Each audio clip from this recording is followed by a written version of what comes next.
Weren't you just terrible at school? I was dyslexic. I had no understanding of schoolwork whatsoever, and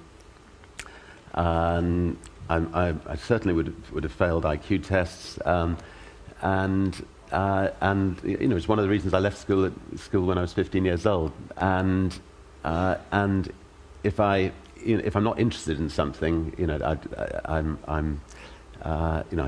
I don't grasp it. As somebody who's dyslexic, you also have some quite bizarre situations. I mean, for instance, and I've had to, I've been running the largest group of private companies in Europe, but haven't been able to know the difference between net and gross.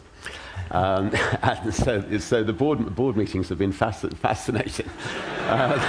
And so, is that good news or bad news? And generally people would say, oh, well, that's bad news. But just to clarify, the $25 billion is gross, right? That's gross. Well, I hope it's net, actually, having fun. I've got it right. No, trust me, it's gross. No,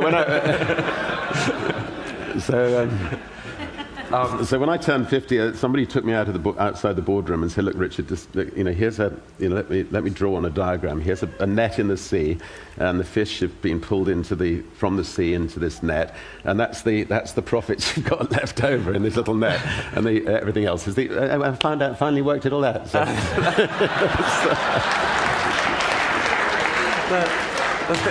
But I mean, at school, so as well as being, doing pretty miserably academically, but you were also like the captain of the cricket and football team. So you were kind of you're a natural leader, but just a bit of were you a rebel then, or how would you?